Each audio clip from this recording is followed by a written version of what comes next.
கிராம மக்களின் நீண்டகால போராட்டம் ஒரு முகநூல் பதிவால் எப்படி சாத்தியமானது தெரியுமா? அரசுக்கு மனுக்கள் கொடுத்தும் போராட்டங்கள் நடத்தியும் பலன் தராத நிலையில் எப்படி ஒரு சிறிய பதிவு இவர்களின் வாழ்க்கையை மாற்றியது என்பதை பார்க்கலாம். தூத்துக்குடி மாவட்டம் ஏரல் அருகே உள்ள மேலமங்கலக்குறிச்சி கிராம மக்கள் கடந்த 16 ஆண்டுகளாக பேருந்து வசதியின்றி அனுபவித்து வந்த இன்னல்கள் சமூக வலைதளத்தில் ஒரு பதிவின் மூலம் முடிவுக்கு வந்திருக்கின்றன.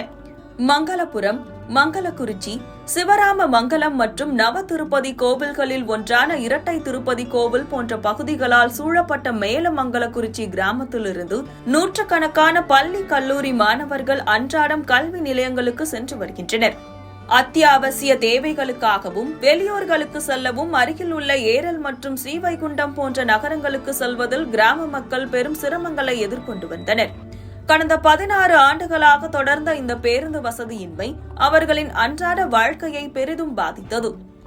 மேலமங்கலக்குறிச்சி கிராம மக்கள் பலமுறை அரசுக்கு கோரிக்கை மனுக்கள் அளித்தும் போராட்டங்கள் நடத்தியும் எந்த பலனும் எட்டவில்லை.